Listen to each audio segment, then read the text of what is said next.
Israel যুক্তরাষ্ট্রের যৌথ হামলার পর যেন কোনোভাবেই মাথা ঠিক নেই ইরানের, এমনকি নিজেদের পরাজয় হতে পারে এমন কোনো ভয়ডরও যেন নেই ইরানি যোদ্ধাদের। আর তাই স্থলে আকাশপথে তো বটেই, এবার সাগরপথেও কড়া নজর রেখেছে ইরান। এমনকি ভারত মহাসাগরেও মার্কিন যুদ্ধজাহাজে মিসাইল হামলা করেছিল ইরান।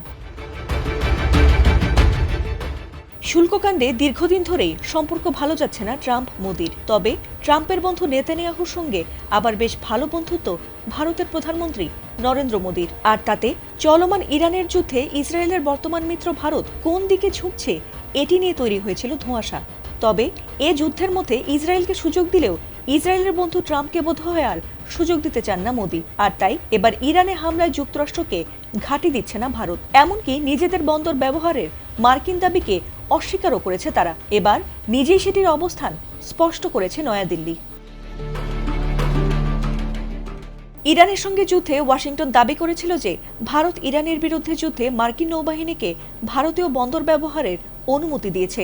যুক্তরাষ্ট্রের সাবেক প্রতিরক্ষা সচিবের উপদেষ্টা ডগলাস ম্যাকগ্রেগর কট্টর ডানপন্থী চ্যানেল ওয়ান আমেরিকা নিউজ নেটওয়ার্কে দাবি করেছিলেন যে চলমান সংঘাতের মধ্যে মার্কিন নৌবাহিনীর জাহাজগুলো ভারতীয় বন্দর ব্যবহার করতে পারে। তবে ভারতের পররাষ্ট্র মন্ত্রণালয় এবার আমেরিকার সেই দাবি প্রত্যাখ্যান করেছে।